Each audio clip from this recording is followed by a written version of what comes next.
Salam dalam keheningan, saudara-saudaraku yang dikasihi oleh Tuhan. Pada saat ini kita masuk di dalam ruang hening 86 dengan judul Fokus. Mari kita berdoa bersama. Kami bersyukur ketika Engkau masih memberikan kami kehidupan. Kami bersyukur atas keselamatan. Kami bersyukur atas sukacita. Kami bersyukur atas berkat-Mu yang senantiasa ada dari hari lepas hari. Saat ini kami mempersiapkan hati dan pikiran kami untuk menerima firman-Mu yang suci. Berfirmanlah, kami siap untuk mendengarkan dan melakukannya. Haleluya. Amin. Kita akan bersama belajar dari kitab Kejadian 19 ayat 18 hingga 23. Kejadian 19 ayat 18 hingga 23, demikianlah firman Tuhan. Kata Lot kepada mereka, "Janganlah kiranya demikian, tuanku. Sungguhlah hamba-Mu ini terlalu dikaruniai belas kasihan di hadapan-Mu. Dan tuanku telah berbuat kemurahan besar kepadaku dengan memelihara hidupku. Tetapi jika aku harus lari ke pegunungan, pastilah aku akan tersusul oleh bencana itu, sehingga matilah aku. Sungguhlah kota yang di sana itu cukup dekat kiranya untuk lari ke sana.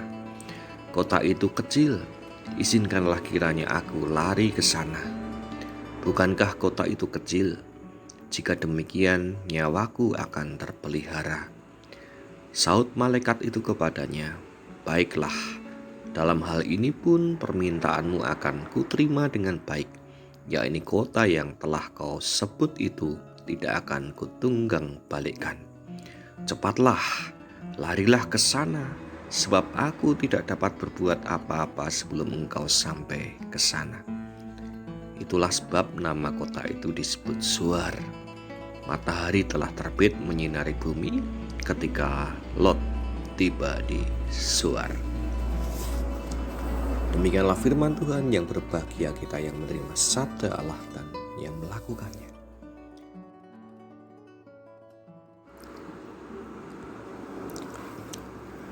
Salam sehat dan bahagia, saudara-saudaraku yang dikasihi oleh Tuhan. Kenapakah mata kuda itu diberi penutup di sisi kiri dan kanannya? Tentu jawabannya adalah supaya kuda tersebut bisa berjalan sesuai dengan arah yang dituju oleh penunggangnya. Jika tidak ditutup, maka kuda bisa lari kemana-mana. Bahkan kuda bisa ketakutan melihat apa yang ada di sekitarnya. Dan jika tidak ditutup, kuda akan susah untuk dikendalikan. Demikianlah fokus itu penting dalam kehidupan kita. Di dalam mengerjakan segala sesuatu, kalau kita tidak fokus, kita tidak akan cepat selesai. Lot dan keluarganya pada waktu itu harus berfokus berlari menuju ke Zoar untuk bisa selamat. Mereka tidak boleh melihat ke belakang, tidak boleh menoleh ke kiri ataupun ke kanan. Arah tujuan mereka hanyalah satu, yaitu di kota Zoar.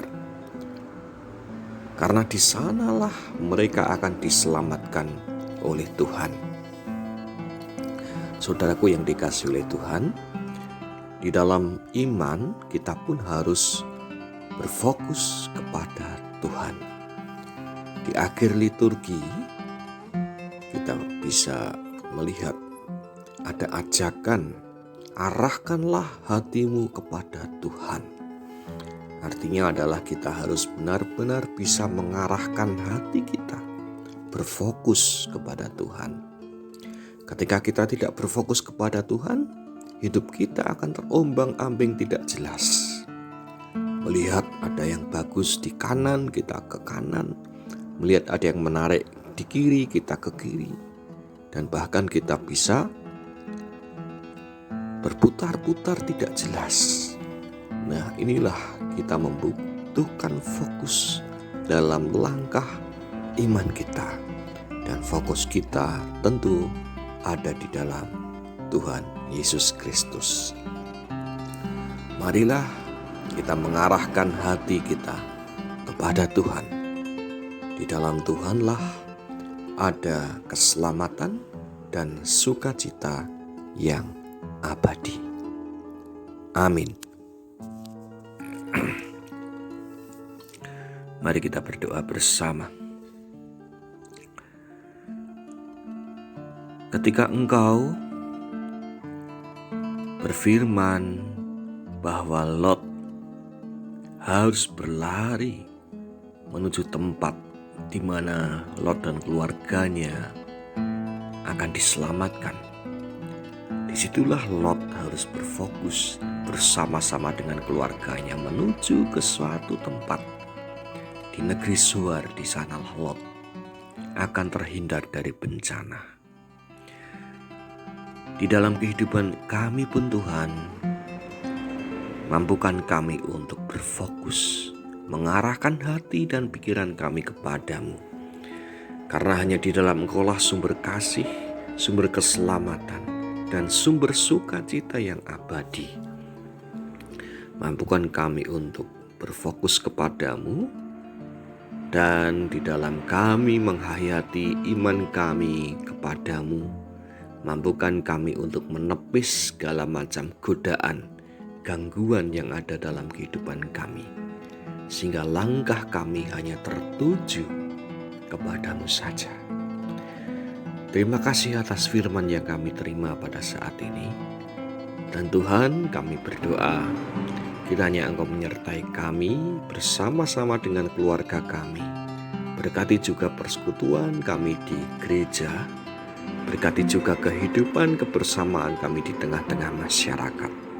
Berkati kami dengan sukacita dan kesehatan, sehingga kami bukan hanya merasakan limpahan berkat-Mu saja, tapi kami pun Engkau pakai sebagai sarana berkat bagi sesama kami. Terima kasih Tuhan, kami serahkan setiap langkah kehidupan kami hanya di dalam kuasa Roh-Mu yang kudus. Kami serahkan doa ini di dalam satu nama, dalam nama Tuhan Yesus Kristus. Kami berdoa, kami bersyukur, dan kami berserah.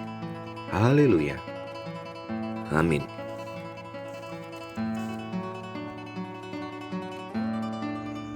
Demikianlah kita telah bersama-sama merenung di ruang hening. Dan sampai jumpa di ruang hening selanjutnya. Tuhan memberkati kita semua.